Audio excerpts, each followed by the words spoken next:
I think looking forward, certainly AI will be very critical. The AI can go through the meeting reports, that are put out and do some phenomenal summaries, which it can do in like minutes, as opposed to different political officers in those posts going through it and doing it on their own, and then somebody in Washington putting it all together. You can probably parcel out your message in a more effective manner using the data you can pull in from AI so that your messaging is more tailored to your audience. And I think that's very important. If I were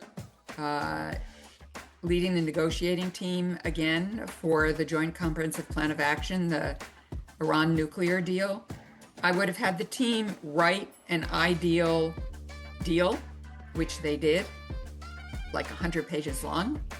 But I would have also asked AI to write the deal and then compared the two and seen where there might have been ideas AI had that we hadn't thought of. AI might help us think tactically about what we were doing in the process of negotiation. It's a great tool to, as I say, pull in information, analyze information, and to both watch for trends, watch where trouble can be brewing, develop recommendations for decision making. But we have to be mindful. ChatGPT can help write a press statement, but what are the ethics around that? And who oversees it? And how do we know that it's accurate? And what are the legal premises underneath that? All the great minds that are looking at AI are trying to decide, one, whether there should be any regulation on it, and with things being said on both sides. And if you use certain elements of AI, the results aren't always correct. So it's a wide open field.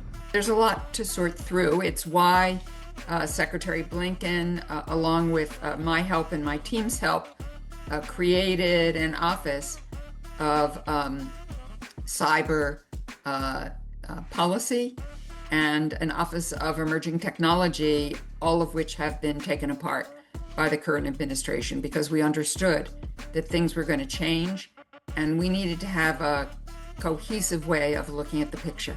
It can add the human element, and it will get to the point where it can do some analysis.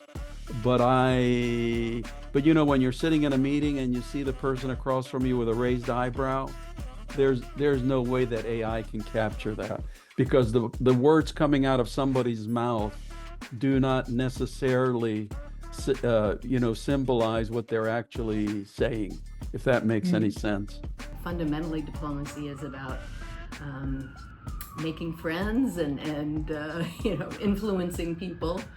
And I think that really is always going to be most effective when it's through, human-to-human contact. Diplomats are above all negotiators. AI can't negotiate so far.